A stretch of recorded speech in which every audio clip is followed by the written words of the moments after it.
Farm for Profit Podcast. Take a listen, have a blast. Farm for Profit Podcast. Learn about farming while having a laugh. Farm for Profit Podcast. Hey listeners, welcome back to the Farm for Profit Podcast. Got Tanner and Corey sitting in studio with what a wonderful opportunity of a guest today. It's time for corn dogs and funnel cakes and all that kind of stuff, and I'm looking forward to it.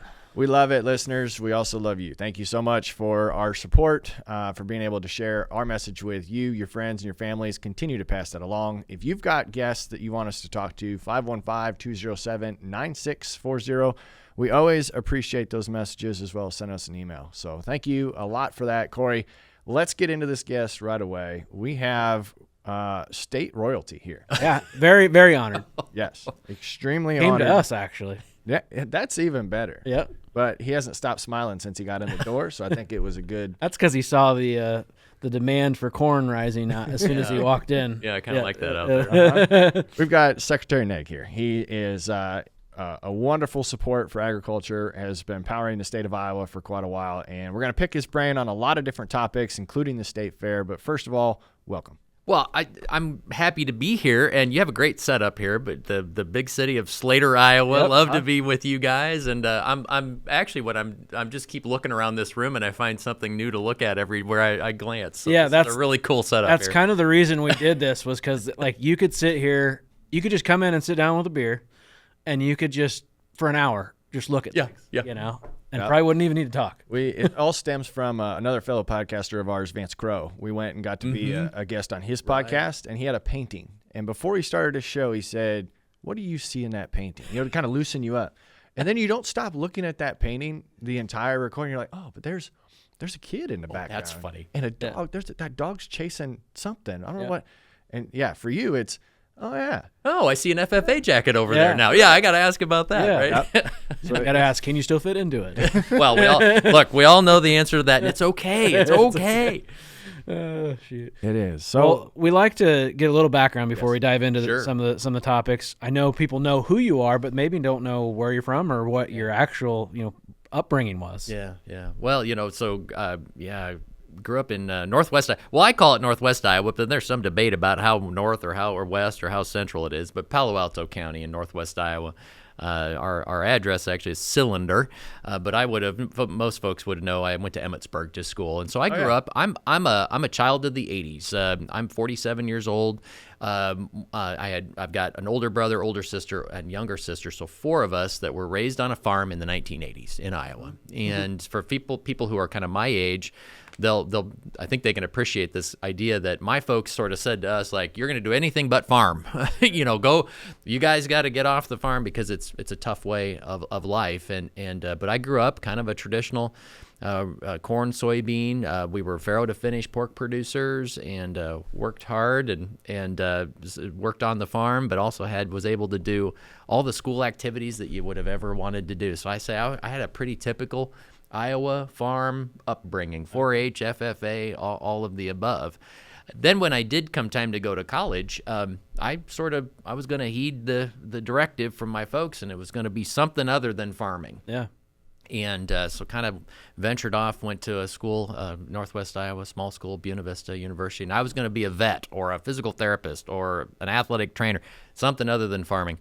But, something clicked, and I always say I'm so happy that for me, I tried. Well, I didn't really try that hard because I even went to school close enough to home that I could go home and work, And what I ended up finding out, though, in that experience was I wanted to have that foot in the farm, but I also had a real passion for and an interest in policy and even politics, yes, and the convergence of that with ag. I also have a science background, a biology degree. Okay. And so when it comes to things like, I would say, I can at least know the lingo of some of those things, but whether it's water or soil health or animal industries, I've kind of got that scientific approach too that I have from my college background and interest. And so all that is to say, I fast forward, I end up with 1 foot in the farm operation. I've been very blessed to be able to continue to do that, farm with my dad and my uncle, but also have had this kind of public policy career that I've been able to work on and find myself elected Iowa Secretary of Agriculture somewhere along the way, which I really didn't expect to happen. Right.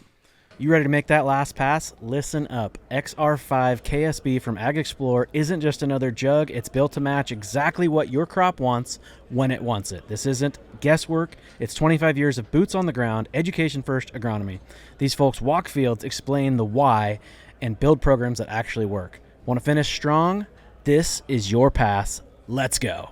That's cool. One of my first experiences of sitting behind a microphone was with my buddy Kyle doing the Sunny Side Up in the Morning radio show for KBVU. Oh my gosh. Yep. So we'd roll over there to on campus at BV, and because I grew up in Aurelia, so just down the very road. good, right Yep. there, yeah. We'd pop over there. We'd play classic rock, basically everything our dads wanted to hear during chores. Because nobody on a Saturday morning that went to BV was up and listening to us. Yeah, I can confirm that. Yeah, no. Yep, exactly. So you mentioned that's kind of when you developed that love for policy. Now, were you an officer for FFA or 4-H? No, or student government? I was a student government, so I was always involved in student council in school, and so my first election was in 5th grade when I had to run for student council. I did that, and I was heavily involved in 4-H. Now I was an FFA member, and actually I did the thing that I did that I love to tell the story of how many people listening, or maybe it happened to you as well, your involvement in FFA really was that your teacher literally tapped you on the shoulder and said, here's what you're going to do. Yeah. And it was that way with me. And in Emmetsburg, we had a long tradition of soil judging in Emmetsburg, and I got really deep into that. And we ended up going to the national competition down in Oklahoma City when I was a junior, and that was a pretty cool experience. Now, anybody that knows soil judging in Iowa versus Oklahoma knows that it doesn't look anything like Iowa. So we didn't do too well at the national competition, but that was an example of where I didn't even know I was interested in that. Right. And man, once I got into it, it was really a joy, and frankly something that I've used now in my career. But so heavily involved in sports and music and speech and all those types of things. Yeah, it is interesting. Some of those chapters, right, they're really good at livestock judging. Yeah. And some are really good at soil judging. And I think it comes down to that advisor. What did they do? What did they do?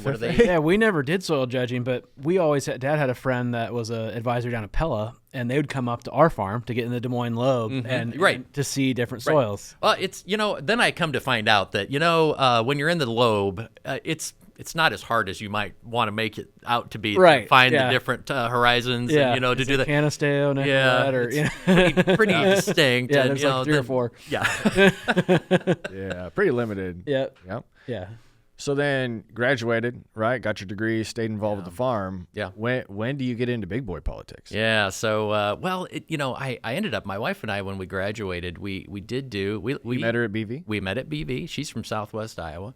And we actually went to Washington for a couple of years, and I ended up in a public policy role in the ag chem and ag biotech industry, which was again a great way to kind of bring this convergence of things I was really interested in: public policy, the science that goes into these tools, but also obviously all rooted in agriculture, food, and ag. And but then we knew, and we didn't last out there very long, and we didn't ever intend to. It was about an experience after college, and a great way for us early in our marriage. What do? You move to a different city in a car, and that's it. We always said that was pretty foundational for us, because there's no calling mom and dad to help you out. You got to. Some couples just get a dog. Yeah, we just moved. But came back, and we knew we wanted to get back to Iowa, especially when it was time for us to start a family. Well, knock along a few years, and I always say, it's funny when your phone rings sometimes, and you think Secretary Northey, Bill Northey, my predecessor, called and said, I have something for you to do. And, I tried to talk him out of it, actually. I said, I can find somebody a lot better than me. And thankfully, Bill stuck with it, and I ended up working for him as the deputy secretary for 5 years. And really just, he was, God rest his soul, an amazing individual, tremendous leader, one of the smartest, hardest working people I've ever met. And I had a chance to work with that man every day for 5 years. And that experience of running the department, working alongside him, made me realize that there was a real opportunity, something that was very important in the role, something that was critically important about what the Department of Ag and Land Stewardship does, and it needs the right leadership. And I don't know. You say you wish you knew then what you know now, but it's a good thing you didn't, probably in most cases. Decided to run, and when he moved on to Washington, and it was a great experience. So what year was that you took over? So 2018, Bill goes into Washington as an undersecretary for FPAC, Farm Production and Conservation. And so the way it works in Iowa is we're elected here, one of 12 elected secretaries or commissioners of ag across the Southeast, and then Iowa and North Dakota. So we're a little unique in that. But the way it works is when there's a vacancy, then the governor appoints somebody to fill out the rest of the term, and Governor Reynolds appointed me for that. And at that time, I had already made a decision to go ahead and run. And so that was in 2018 that I took over the rest of his term, and then I was elected that fall. Okay. And how long are your terms? 4 years. 4 years. So Are they in sync with? So the way Iowa works is the statewide electeds are, the governor, the secretary, the attorney general, we're all on the same cycle, and then we're off cycle with the presidential election. Okay. So we're up in 26. Okay.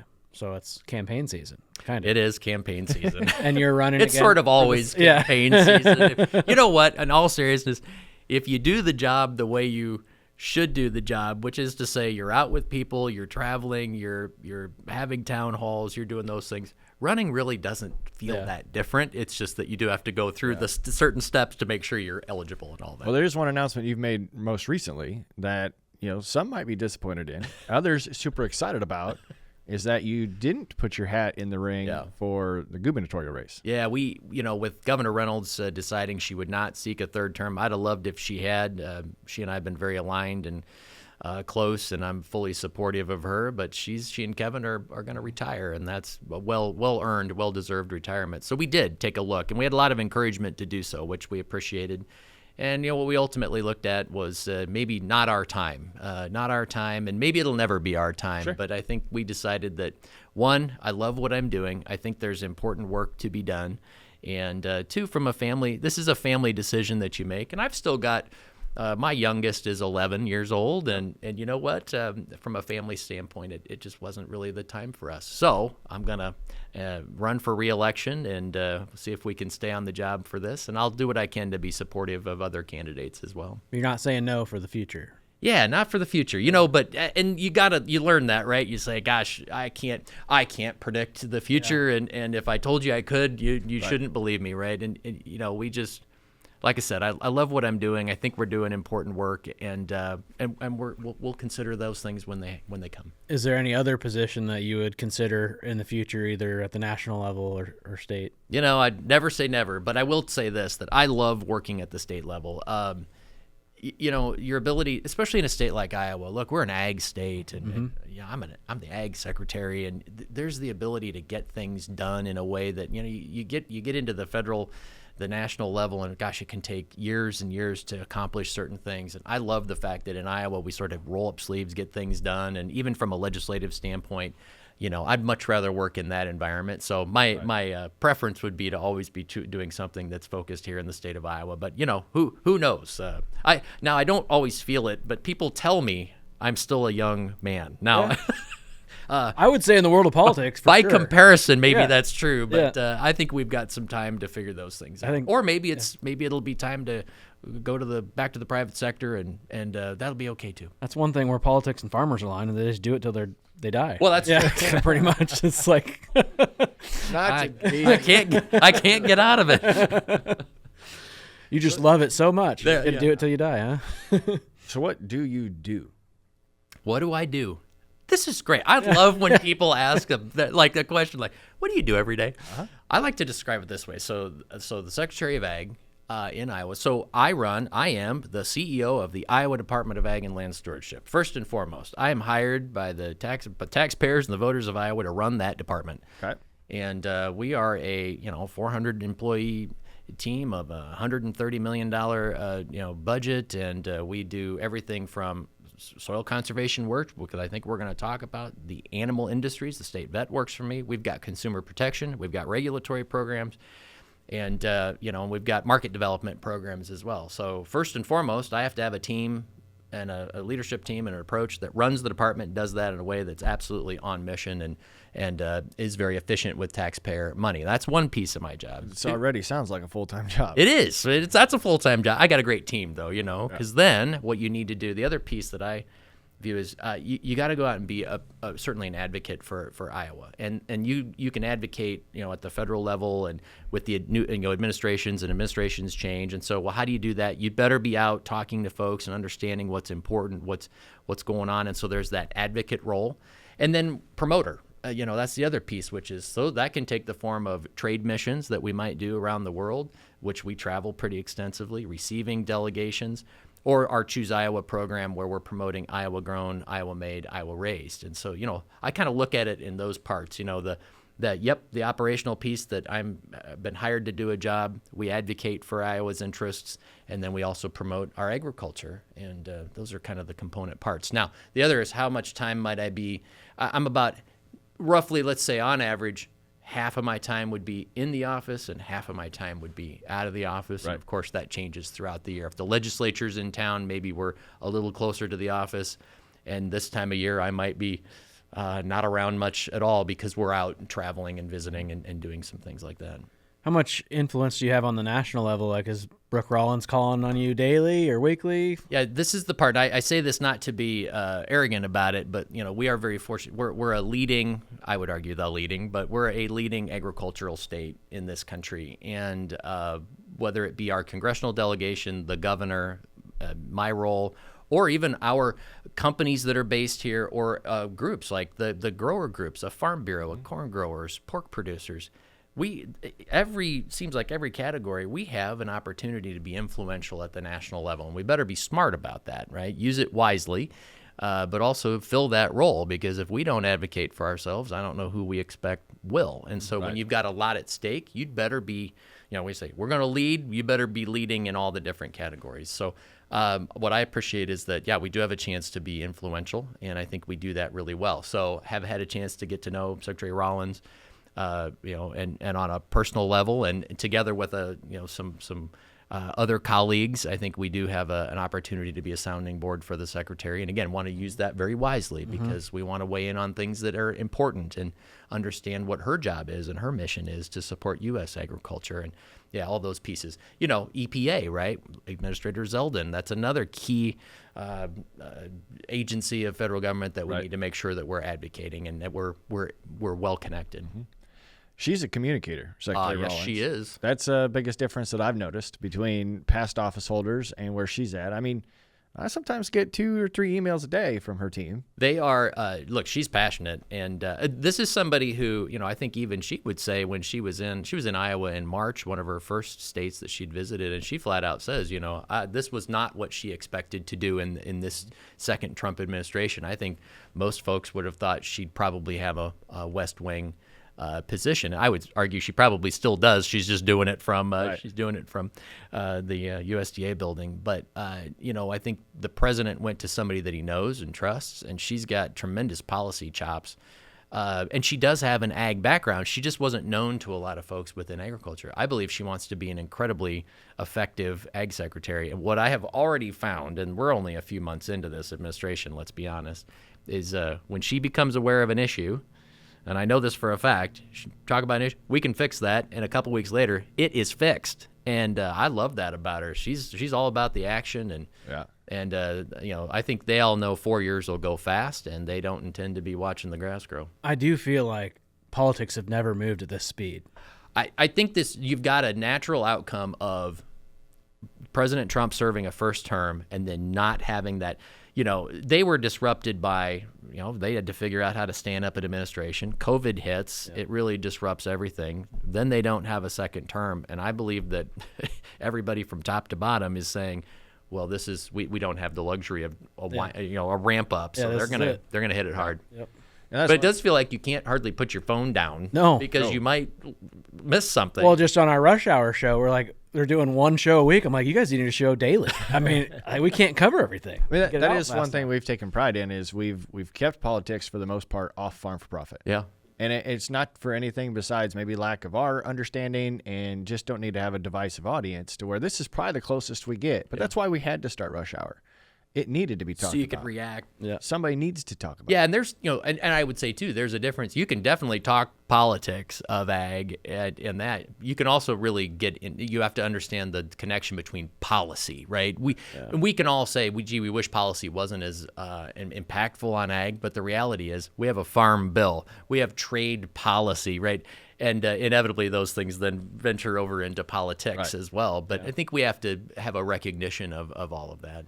So we are going to talk a little bit about that here before we jump into it. And for the sake of time, I'm curious. We're middle of July. Yeah. How do the crops look on the family farm? I'll start high and go into that. I've been hearing people say to me, quit talking this crop up. We don't need any more promotion. But I travel around and gosh darn it, stuff looks really good. In fact, we were just all the way, did a long stretch across southern Iowa, Highway 2. And, you're talking middle of July, about the time you'd expect things to start burning up a little bit. They still have grass that's green and they've got water in ponds. I mean, that's just one example of now north central Iowa. I was also up there last week, Wright County North. You got some places that had too much water and you're seeing drought out. Yeah. For us in Palo Alto, honestly, we've had a really good year. We had, unfortunately, just a small band of hail that came across middle of June. So we got a chance. I got a chance to plant beans again, a second time. So much fun. You did it twice? Yes, isn't it great? It's really fun. The whole thing where your adjuster says, just walk away from that corn for 10 days and then see what happens, and doggone it, it's amazing what happens. You come out of it. But we had a stretch there, several miles, kind of running east out of Emmitsburg there, or north of Emmitsburg off into like Bancroft, that area that was hit pretty bad, but doggone it, stuff looks pretty good. We've got strong partners of ours, Maya Cornets, Hattie's got on there. Yeah. And, they're out of Emmitsburg. Yep. Do you know the Brooks? Yeah, I know the Brooks. In fact, went to school with one of them, Justin or Lance? Yeah, Justin. No, We'd be careful bringing that name up, Yeah. He's a fan favorite of the podcast. Every time we have him on. Yeah. Oh, we just called him out then, too. He's going to get a big head. Yeah. Oh, gosh. Well, okay. It's just the way it goes. But we're good at managing people like that. We can bring him back down to the regular level. Well, I could tell some stories if you need me to. That'd be good. I just want to offer that up. I do love that. That'd be during the after hours show. Take a note. Absolutely. Okay, you mentioned really early on in this episode, one of the responsibilities that you have is that CEO role of IDALS, correct? Mm-hmm. That's right. We've had a lot of publicity lately in regards to water quality. Sure. What is happening on that front? Yeah. So, here in central Iowa, so you got the Central Iowa Water Works and, set the stage, right? So the Des Moines metropolitan area, several 100,000 people. It's the fastest growing metro in the Midwest. Okay. So, all that goes with that, right? The expanded demand and the need for infrastructure and all those things. I argue, and I'll say this, I was in some very rural counties last week, and I'm saying we should all want a strong, thriving capital city for this state. That's not what's at issue here. But they are having a challenge here and have over the last month or so of meeting the EPA drinking water standard on nitrates. And here's what the other thing you got to know about the waterworks is that, predominantly the source water for waterworks is surface water coming out of the Des Moines River and the Raccoon River. Mm-hmm. And so when you take water, literally surface water, not well water, surface water, what you're going to get is variability. And we would argue that, 5 years of drought, essentially, followed by a normal spring or a spring with precipitation has definitely brought some nitrates through the system and flushed. And part of that, of course, is that we have high organic matter in our soils. We have naturally occurring nitrogen that's available to be moved. We also do in ag put some on, right? You're talking thousands of pounds naturally occurring versus a couple 100 pounds of synthetic and manure that's applied. So let's make sure we get the balance right.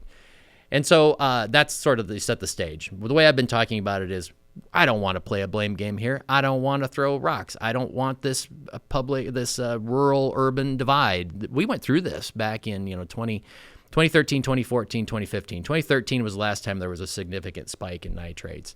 And that was after a drought too. Yes, same thing. So then that resulted in Des Moines Waterworks actually suing some counties in northwest Iowa. That lawsuit was ultimately thrown out. It was a boondoggle. It was a waste of resources, and frankly, it created a divide that was unnecessary. I remember distinctly, Secretary Northey and I went around a lot after that, just saying to people, just forget that, just ignore, move on. We want to talk conservation, and it took us some time to get people to say, I don't know, I don't like that, didn't like what happened, but so let's not do that again. Is all we're trying to say. I think needs to be a recognition. There needs to be infrastructure investment on the waterworks side to treat water, to do it effectively, to do it that recognizes the increased demand. And we need to, in the ag landscape, make sure that we're doing better and better job of reducing nutrient loss from landscape. Those two things can be true, and we don't have to throw stones at each other. And they have severely thrown stones. Well, there's some. So look, you got to sort this out, right? And you say there are people, interests, organizations, folks that they don't like ag. They've never liked ag, and they're using this as an opportunity to go attack. And they're scaring people in the process. The drinking water has been safe throughout this whole time. Now, they did have to restrict the ability to water your lawn and those types of things, but that was done to reduce the volume that was taken out of the rivers so they could meet that standard. But they got people, there's people down there saying, well, it's unsafe, the water's unsafe. That's not true. It is absolutely safe, and they've worked hard to ensure that it is. So we just need to continue moving forward where we say, look, we can do both. We must do better. We're always learning more about how to use nutrients more effectively on the farm, how to reduce loss. Nobody wants to lose. No, it's expensive. Nutrients. It's one of our most expensive inputs. I would say think what you want of a farmer, but if nothing else, they don't want to put something extra on. Yeah. And by the way, we have to recognize that there's a need to keep up with the infrastructure investment, and all of it's expensive, and all of it takes time. Yeah. And what we really need is a sustained focus on it from both sides of the equation. So that's to where say we are. it's the worst that it's ever been, it just doesn't go through my mind because I haven't seen a plow, in 20 years. I hardly ever see disc rippers anymore. I see these cover crops. Can we do better? Yeah. But like minimum till, no till, strip till, a lot of people are adopting this. We've gotten so efficient with our fertilizer. Yeah. I just don't see how it could be the worst. We're farming with so much data. Well, right. Yeah. Right. We know when it disappears. Right. And look, again, you're talking the reality of, and then there's some folks who are kind of saying, well, you can't blame, you're just going to blame weather. I'm not blaming weather, but we have to acknowledge that weather is a dominant factor in what moves through our waterways. Right. And now, here's the sort of tough love for ag kind of conversation. You say, look, we've got a long history, many, many decades. Go back to the Dust Bowl era when you really start to think about soil conservation and preventing soil erosion, and now we're talking more about soil health.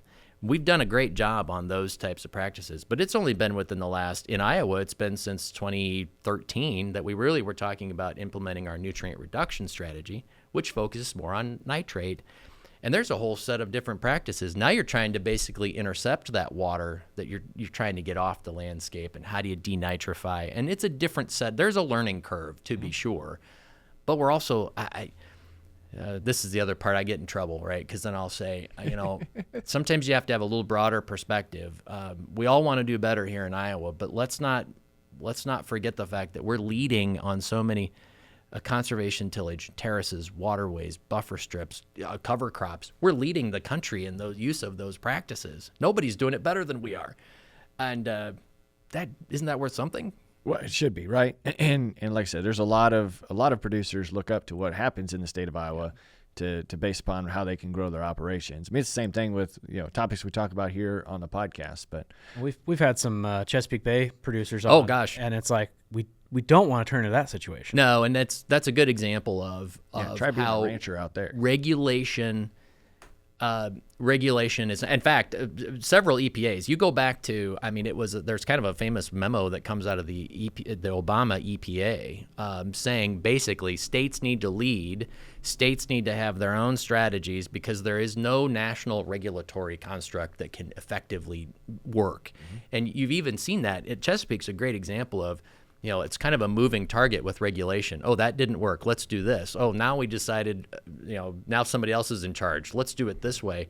And what it creates is this whole situation where farmers say, well, why would I ever do anything innovative? Why would I ever do anything on my own? I'm just going to wait for, whatever the changing regulation is. And that's not how you create lasting change on a farm. And it certainly doesn't recognize the fact that every farm is different. And whether if you're in Fremont County, Iowa, southwest corner, or you're in Clay County, or you're in Alameda County in Iowa, though, sorry, for people not from Iowa, that is southwest, north central, and northeast. Very different landscape. Every farm's different. Right. We have to recognize that. Yeah. So besides messaging, what kind of policy are we looking at, or can we look at to help this situation? Great question. So it has to do with, well, you got to go out and we know the practices that we need to be implementing. So it starts with certainly nutrient management. Actually, there's some really cool, a good example of a public-private partnership, things that you can actually get done in Iowa. So we sit around, we have this conversation around how we need better insights into nutrient management, right? Well, how do we do that? Okay, you look at some of what the research is, and you go back and you realize that Iowa State University was relying on kind of an old set of information, and essentially had the Iowa State recommendation for fertilizer usage was like 2 rates for the whole state. Yeah. Well, we could do better than that, right? Yeah. So I was like, wait a minute. Okay, so everybody gets together. We get the private sector. We get Iowa State University is 1,000% in. We get some funding from the legislature to do this. We launch a new tool this year called NFACT, which is based on in-field trials that have been, nitrogen use trials that show you exactly what the optimal rate is. Yeah. That's what we should be thinking about, the optimal rate on every farm. Now, this is something even talking with my dad about this, back when there was a time, certainly, where fertilizer was cheap enough, you'd say, well, let's just put a little insurance on. Yeah. Let's just put a little more There's on, 10 a little pounds. insurance, Yeah. because, you don't want to be short, and it's really not going to cost us that much. We're a long ways from that. Yep. And so what do? You need more tools to say, well, we can't, it's not the specific rate, but it's a band, or it takes into consideration soil types and weather and what was last year's crop and all these things. I always tell the story. My grandmother was quite a baker, but Grandma became convinced that her oven wasn't reading right, that 350 wasn't 350, so she hung a thermometer in her oven to see what the temperature was. And then she wasn't sure that thermometer was right, so she hung a second thermometer in her oven. And I'm like, we need more grandma in this world where it's like, talk to your agronomist, do your own calculation, look at the NFACT tool, try to really organize around and get to the right rate, and that's big. Then so it's management practices in the field, it's cover crops, and it's edge of field practices as well, like nitrate reducing wetlands and bioreactors. So we have a whole suite, if you will, of practices and financial assistance and technical assistance, and it's a public-private partnership. Right. I mean, that's how you do it. Yeah. And you do more of that is what we need. What a special opportunity for you listeners. Now through the end of August, we have the Maya 3x3x3 campaign. What's 3x3x3? You get 3% financing, 3-year parts and warranty, or the third option is if you want to pay cash, you get 3 different kinds of discounts. Yeah, you can get $5,000 off of an 8-row, $7,500 off a 12-row, or $10,000 off a 16-row from Maya Cornheads. Go to mayacornheads.com or slide into our DMs and we'll hook you up with the closest dealer. What about in-town policies? True. Good. Well, okay. Good. I mean, good. here's my off the wall, I don't know if anyone else has ever thought of this. Okay, we have nitrates in the water. Why don't we run just a separate line for irrigation? I want the nitrates for my lawn, right? Well, or that's funny. One of my kids actually said that. I'm thinking, where did that come from? That's Right. actually a really smart, sometimes they surprise you. yeah, something I experienced. We built a house in 2019, and you're supposed to have 6 or 8 inches of topsoil, and you dig down, and it's like 2 or 3, and it's like, well, would we need to water our lawns if we actually had a foot of topsoil on new construction? So those are smart. Those are smart Right? things to ask. So we actually do have, lawn restoration is actually is a practice that is proven to because what you're talking about in an urban area is it's all about stormwater. Yeah. Think of all the roofs and driveways and sidewalks and all that, and water hits those surfaces, and it's a straight shot to the river. Yep. And what can you do to infiltrate more of that? Either through you can put practices, bioswales and those types of things, and retention basins and those types of things off of parking lots and slow down water. But you can also do this on your lawn. You can actually infiltrate more water. We actually do have an urban conservation program at the department, and people sometimes be a little surprised at that. And we say, That's the first time I'm hearing about it. this is also we try to live this out, which is to say that every Iowan has a role to play in this, and some roles are bigger than others. But I don't care where you live, where you call home, there's something that you can do. And so we are working with cities, big cities and small cities, to put in urban conservation practices as well. And, look, there's also proper fertilizer use in the urban landscape. How many times have you walked down a sidewalk and you're crunching on fertilizer and you go, ooh, that's going to wash straight into the river. So there's simple things that anybody can do that can help. Yeah. Well, I know for the sake of time today, we need to keep rolling on. We'll do a show on that. Well, and I welcome that. But we always say this, like we just set the 4th year in a row that we set a record for conservation adoption in the state of Iowa. That's amazing. Yeah. But there's not a person that's working in it, I can promise you, certainly on our team, that goes, well, we're done now. We want to set more records. Before we end, I just going to say, they don't just serve Des Moines. I mean, I got water from Des Moines Waterworks at the farm, which is 30 minutes north of Des Moines. So it's a large footprint. And growing. Yeah. Yep. It is neat. We've participated in the North American Conservation and Drainage Expo, and we've got a couple of topics. Actually, a couple weeks before your show airs, we talk about the tile technology and being able to gate it and being able to work on some of those edge of field practices. So we're trying to get the Farm for Profit listeners up to speed on that too. Drainage capture reuse. I mean, there's some really interesting things happening that can all have a water quality benefit. Before we get into talking about the Iowa State Fair, one more policy type topic to cover is tariffs. Yeah. What? How much time do we have? You're the one on schedule. No. 3 minutes, and we have to talk about the state fair. Yeah, we're gonna go long. I know we're gonna go long. We got a thumbs up. We got time. We got a thumbs up. We'll make time. Okay. What are you seeing on that front? Yeah, tariffs. Look, no surprise. I get asked when I'm traveling, and I'm doing it a lot right now across the state. I'm getting a lot of questions. It's interesting, and it continues to be true that people will say, I don't like tariffs, but, and that's the but is the important thing here. So I like to walk people through and say, hey, who thinks we've got a fair trading relationship with China? Well, not a hand goes up. Who thinks we've got a fair trading relationship with the European Union? Well, no hands go up. And so you get a lot of people that'll say, this has been going on too long, and it's about time that somebody did something about it. And then that's where the but comes in. You say, how long does it take? And I think that's what we will continue to say to the administration, or we say is, people are willing to give this strategy a chance to play out, but it's got to come together. Yeah. And trade agreements are hard to do, but I think that the president using tariffs, not as the strategy in and of themselves, but as a tactic. And most people, I think, can get their heads around tariffs as a strategy. That's got a history of not working so well for this country.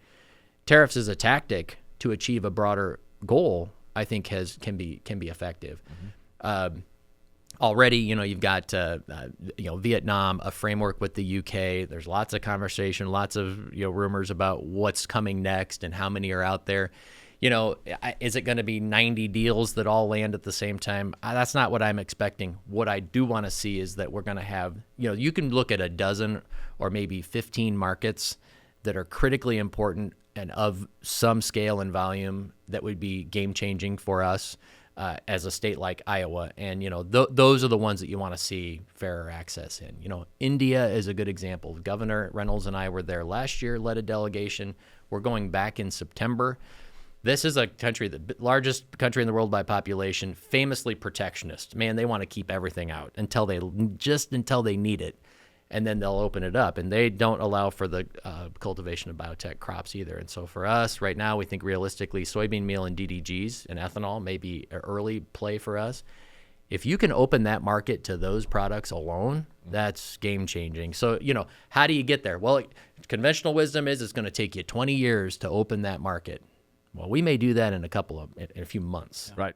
If that can be the outcome, that's what you need. But we got to have markets. Hopefully by the time this show airs, we've got some more announcements. That'd be great. I'd love for you to be able to have to put a little asterisk and say, by the way, since this was recorded, we've had this. And I think that's where we're going to be. I would expect that over the next several weeks, we'll just start to see more of these announcements come. But that delegation that you just discussed, not to cut you off, it's kind of one of the things that I'm most interested in, because the Iowa State Fair's slogan for this year is "Choose Iowa."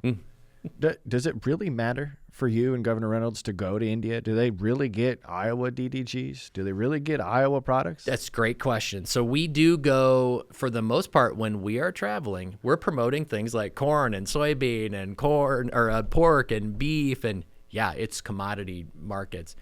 Well, it's this whole concept of if a bushel of corn disappears somewhere in the world, that's good for us too. Right. So you do kind of go that way. What we also promote, though, is we do have some Iowa companies directly that'll travel with us and do those types of things. But this is also here's the piece. We are so closely associated with being the number one corn producing state and number 2 soybean and number 1 pork, that when we show up, it does matter. And I love nothing more than putting a group of Iowa farmers with a customer somewhere in the world or a group of customers and say, ask us anything you want. And they all, they introduce, I'm a 5th generation farmer. I'm a 4th generation farmer. I'm a 6th generation farmer. And they talk, and you can just see people connect. And I love to say, farmers speak the same language wherever you are in the world. And because you say, well, what are your challenges? Well, profitability and labor and access to land. And you go, gosh, am I in Iowa right now? So there's some real similarities, and those. It's still a relationship business when you're selling things. So explain what Choose Iowa means to you. Yeah, so Choose Iowa is our state-branded program for Iowa-grown, Iowa-made, Iowa-raised. So this is a convergence of one thing that's good and one thing that's not so good. The good thing is you've got a growing trend of folks that want to shop local, buy local. We've done some research in Iowa. It's something crazy, like over 80% of Iowans say, I'll go out of my way to find a product made in Iowa. Mm-hmm. And the second thing was that we asked, and they're willing to pay a little bit more for it. Mm. And so that's a good thing. And the not so good thing was that the COVID supply chain disruption kind of had us all thinking about how do you shorten the supply chain, shorten the distance between the farm and the fork. And so we thought this is the time. Iowa had a branded program a couple decades ago. It didn't have the support it needed. It withered on the vine, and we said, if we're going to do it, let's go big and let's get the support from the legislature, and they did, and we hired the right person to run it. And so we're at 300 members just in less than 2 years, and it's growing gangbusters. We're having a great time. So we'll be promoting heavily Choose Iowa members at the Iowa State Fair, but really beyond. So is there policy behind it, or is it just more of a slogan and It's in that case, it's a branded program. So you become a member, you can use the logo, and there's a directory for Choose Iowa members. And so that's really what the focus is trying to generate, try to generate business from that, and do the promotion piece of it too. I mean, I bet we probably haven't had this much access to, like, say, beef on the farm, direct to consumer beef, since before, like, the Walmarts of the world. Agree. Right? Yeah. I agree. And so how do you do that? Well, if you're going to, what I love, especially on the meat thing, is you say, well, how can I control my own destiny, or more so control my own destiny? Sell direct. I don't need to rely on another market. Well, then you got to have the ability to process locally. So we're investing in meat lockers and those types of things. And then the ability and the assistance to help sell direct to consumer, sell to a restaurant, get into retail. But now imagine that beef, cut flowers, distilling, brewing, winemaking, honey, fruits and vegetables of all kinds. I mean, it's really cool to see the creativity. And we've kept it really big because we don't have all the good ideas. We want to make sure there's a room for everybody under that umbrella, and it's been a lot of fun to see. I wonder if the bourbon people are putting that logo on their bottles. They should. You take your corn from your farm. Yep. Don't you love that, by the way? How cool is that? Great. How cool is that?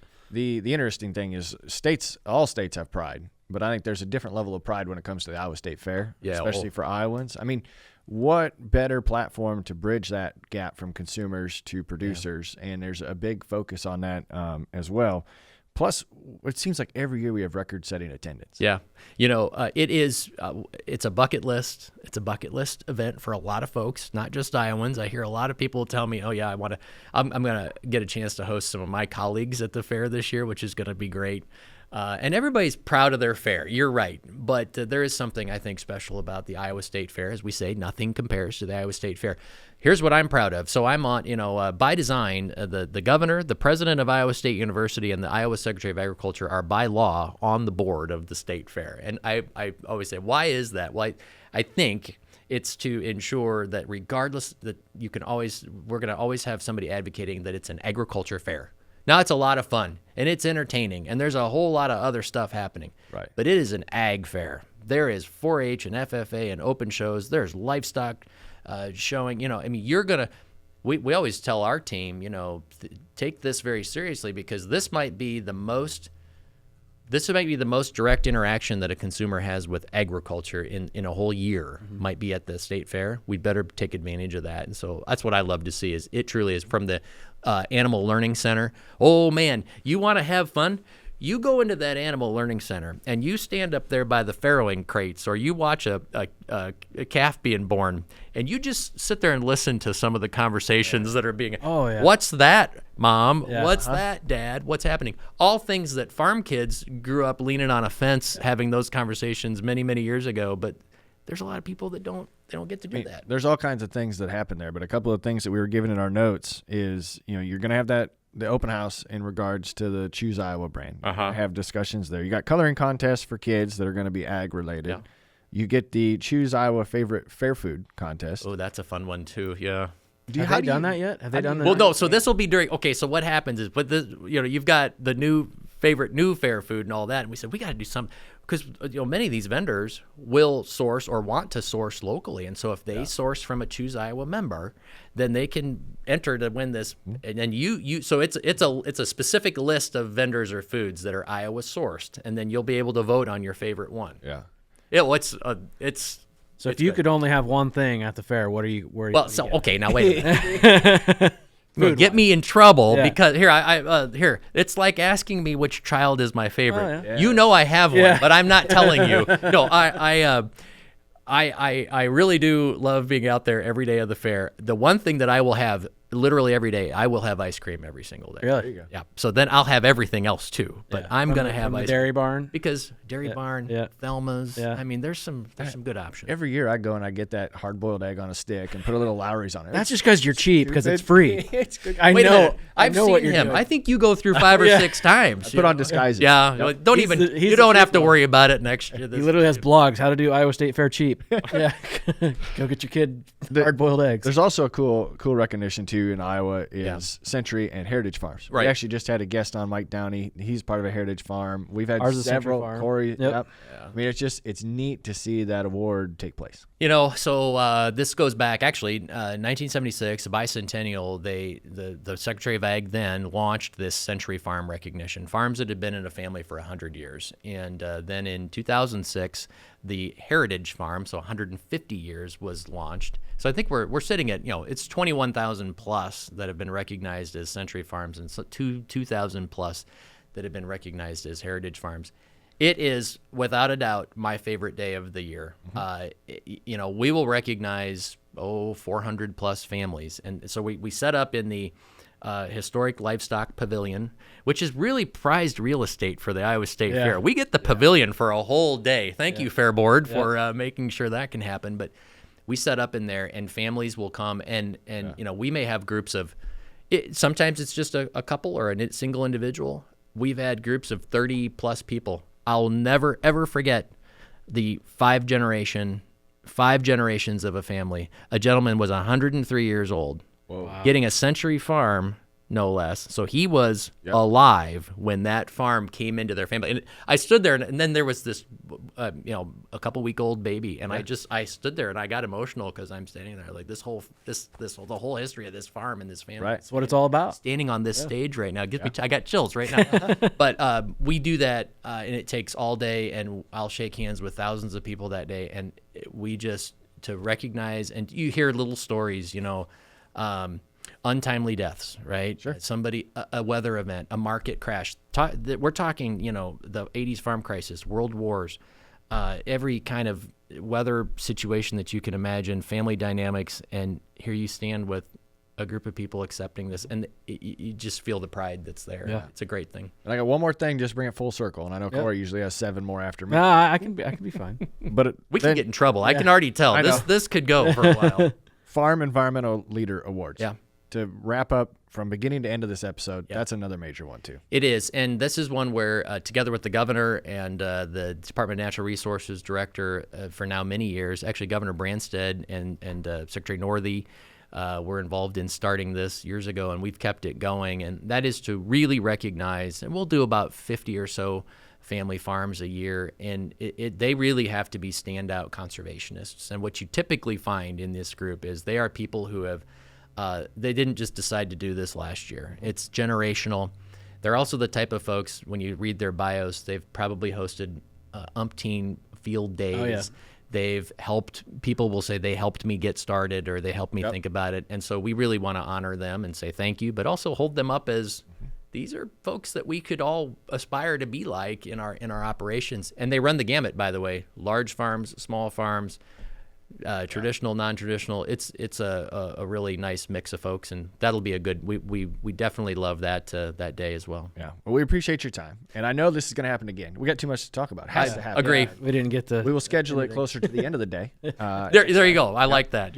But nothing compares to Iowa State Fair. This is not a paid advertisement. Corey and I always enjoy being there. I think a lot of Iowans always enjoy their time at the Iowa State Fair. We appreciate what you've done for agriculture, what you've done for the state of Iowa, and as we talk broad trade agreements, what you're doing for across the U.S. too. Well, there's just there's no shortage of things going on, and we love that. But I keep coming back to we try to organize at the department around three big buckets of things, and that is market development, making sure we've got places for our products to go, domestic, local, international, you name it. We have got to take care of the soil and water. That is what is the basis of our agriculture. Got to have the long-term view of that.